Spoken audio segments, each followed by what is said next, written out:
Hi everyone, I'm Anne. This is Of Words on Paper.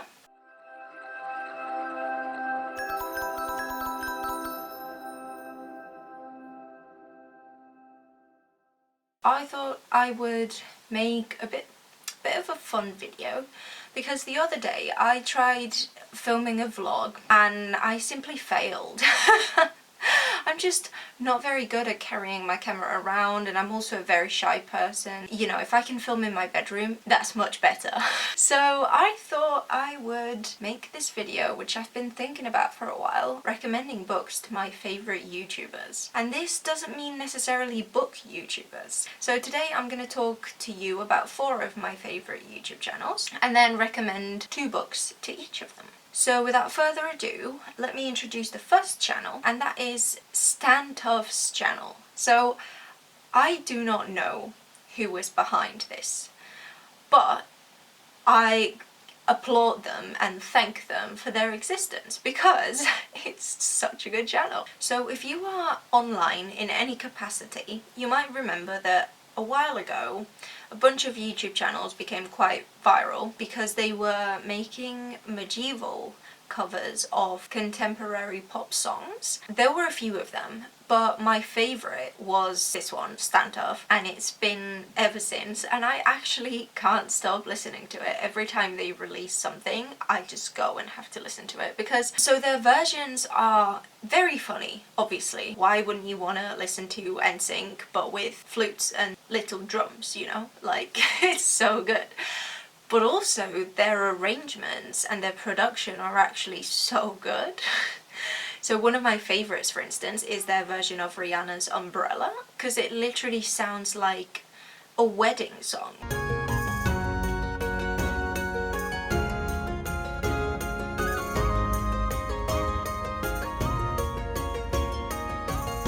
So some of them are more comedic than others, but they're all very, very good. And so the 2 books that I picked for them, whoever's behind this channel, were books with medieval energy in general. And the first one is Dr. Faustus by Christopher Marlowe. And this is a play. The guy in here makes a pact with the devil in exchange for a lot of power and a lot of knowledge. And then when the devil comes back for him, drama ensues. And the reason I picked this for them is because it's a very funny play. I know that obviously most stagings of this play are quite dramatic, and there's your dose of dramatics in here, but it's also got this funny quality to it. It's got this mix, you know, of like seriousness but also pure comedy. It's so good. So yeah, that's the first book. And the second book is The Priory of the Orange Tree by Samantha Shannon. And I don't know what I can say about this book that hasn't been said yet. Samantha Shannon has been a big discovery for me this year. I fell in love with her writing and her books and her stories, and I think she's just so inventive. So The Priory of the Orange Tree is mainly about 2 societies, an Eastern society and a Western society. It's a bit of a conflict between the East and the West and their response to a prophecy that something really bad is going to happen to their world.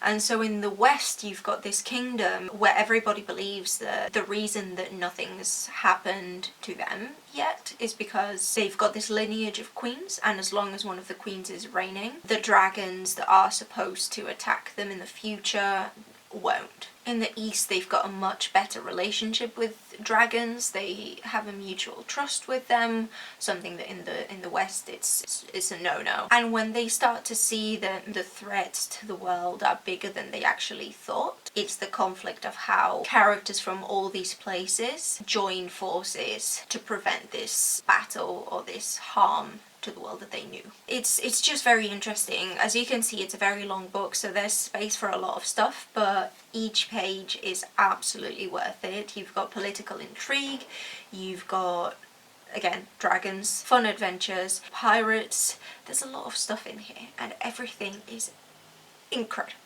And it's got this, it's not quite medieval because it's inspired by the Elizabethan period, if I'm not mistaken, but it's not quite medieval, but it's got that medieval energy and atmosphere. And I think whoever's running the Standtoff channel, I don't know what they like to read, but maybe they would like to read this. The second channel that I want to feature here is Plumbella, and Plumbella is the channel name of Jessie, who is from the north of England, and she has a channel that's all about The Sims mainly. She plays other games, but it's a gaming channel and it's focused mostly on The Sims 4. I just really like her personality. I think she's great. She's hilarious, first of all. Lady Jessie the Great, I will get you some food right away. No, I asked how it was living in Plumbella, you daft bastard. I don't want to talk to people, do you know? I'm the queen. I shouldn't have to do this. Her editing is on point. Her family is amazing. She features them in some videos. They're great. Her content is actually really interesting as well because she's quite critical, not just of the games that she talks about, but actually in general on a political level as well. She's very, very politically conscious because she comes from a working class family in the UK, and it's just so refreshing to see the way she talks about everything. And again, she's just so funny.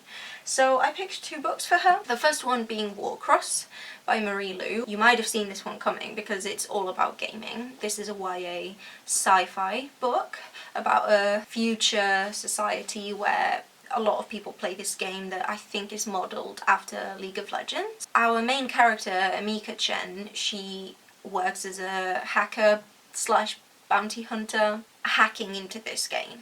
And so one day she accidentally hacks herself into the worldwide championships for this game. And she thinks her career is over. But instead, the CEO of this game invites Amika to become part of his team because they've been having security problems. And so Amika starts discovering that maybe not everything is as she thought it was. I chose this apart from for the reason that it's about video games. I chose this also because it's got this really fast pace and it's full of action. It's just it was just a really fun book to read. You know, sometimes that's what literature is for. It doesn't have to have a super deep meaning. And I think Jessie would really enjoy this. All around me are familiar faces, worn out. The next channel I want to talk about is James Hoffman's channel. James Hoffman is a guy that lives in London and his channel is all about coffee. I discovered his channel during the first lockdown that we had here in the UK. Just like a lot of people turned to making bread, my boyfriend and I turned to coffee, and we just researched a lot of stuff on Reddit and on YouTube and everywhere about grinding your own beans, pouring your own espresso, blah blah blah. And James Hoffman's channel is he's so informative. His explanations are so clear, his voice is so soothing, and he's just so lovely. Just like Plumbella, like her channel feels really genuine to who she is.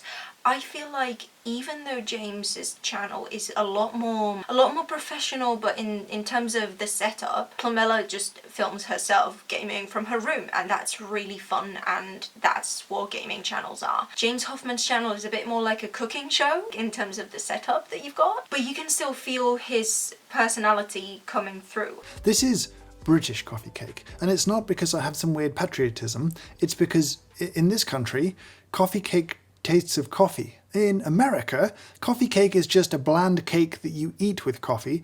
I don't understand. What do you call cake that tastes of coffee? He's just like a very relaxed, very serene person, I feel, and I really love that. The books that I picked for James are 2.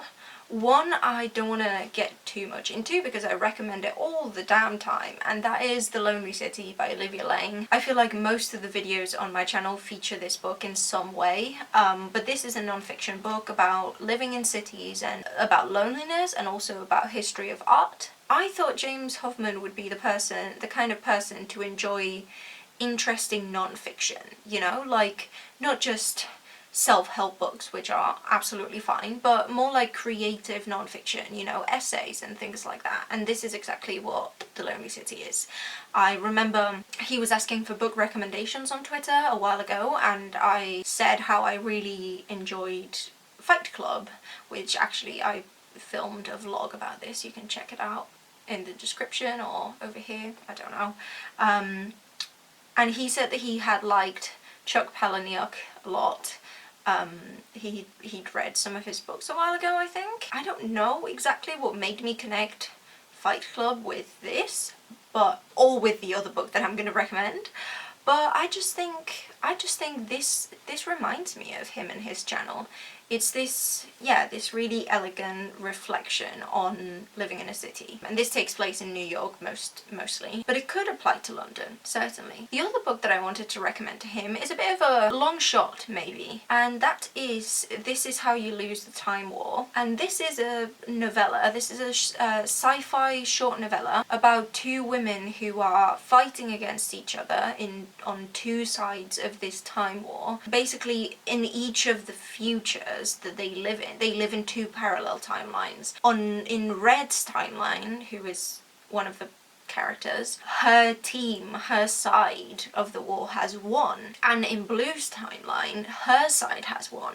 So what they are doing is travel back into the past in certain moments in history and changing very small things of the past so that their specific future is the one that actually comes true. And I know this is super confusing, and actually after reading the novella I was also low-key confused, but I think James would enjoy that kind of really complex world building where you're told enough to make you curious about how all of this works, but not enough that you feel like this is an info dump and you don't have to investigate.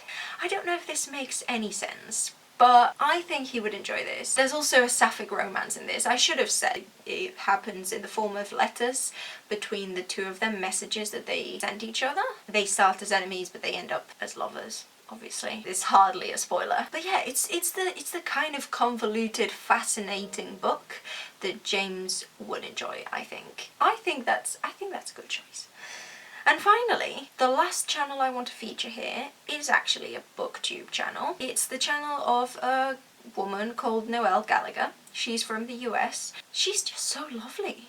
Again, I think one of the things that I really like when I watch YouTube channels is when people feel really genuine and true to themselves. And to be honest, that's kind of what we all want to see, right? That's why we get drawn to certain content creators. This book is so good. It's so good. It is the best romance I've ever read, I think. And so I picked two books for her based on videos that I've watched on her channel and books that she said she's liked in the past.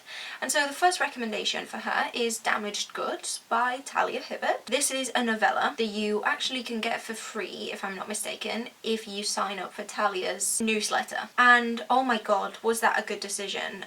I absolutely adored this. And so this book tells the story of Laura. Laura is a woman that's in an abusive relationship, and at the beginning of the story she moves to this small town, kind of running away from him because she's pregnant. She just needs to cut with this, but she hasn't actually divorced him. It's very overwhelming for her. And so in the small town she meets with Samir, and Samir is a guy that she knew when she was a teen, fell in love with him, and they had this teenage summer romance together, and that was the end of it. And she comes back and she realizes that this guy has grown up just like her, grown up in a very attractive way, let's say. It's a seaside town, he's the owner of this cafe. They start reconnecting and it's a romance between them. And what I really liked about this was, one, the balance of smut with really vulnerable moments between the two of them. I think this was a storyline that needed to be treated in a very sensitive way, and Talia Hibbert certainly does. It never feels vulgar, which is particularly important because we're dealing with this character that's running away from an abusive relationship, and she needs a bit of calm and peace, and the story gives her this. And the other thing I really enjoyed about this was that the main conflict in the novel was not the typical, we messed up, we had an argument and now we've broken up and we have to get together again at the end. Which, I don't have any problems with this. But I think in this case, the conflict at the end of this book shows this connection between the two love interests, which is just incredible to see. I really didn't want to read this in one night, but I stayed up until 4 a.m. I thought Noelle would really like this because she's been really into reading romance, and I know that she liked Talia Hibbert's other books about the Brown sisters, so I think she would really enjoy this one as well. And the other book that I want to recommend, and this is my final recommendation of the video, is the Hawkeye Comics that Matt Fraction and David Aja did. I feel like Noelle is the kind of person that would enjoy graphic novels. I don't know if she reads a lot of them, but I think she should read this series. This particular run of Hawkeye Comics is very fun, very entertaining, and it follows Clint Barton, who is the first Hawkeye in the Marvel Universe, but also it follows Kate Bishop, who is part of the Young Avengers, and she's another Hawkeye. It's the adventures of these two characters and their dog. And so you've got your typical superhero villains going on, but it's also about independence, dealing with your own past and your family. In these comics, Hawkeye actually is portrayed as deaf, which in the comics has always been. So it's got this disability rep. So it's really interesting because this disability is reflected in the art of the comic book, because some panels are told with sign language and things like that. And I think it's a very nice mix of really fun adventures, but also some deeper topics woven into it, which is very good, and I think Noelle would really enjoy it.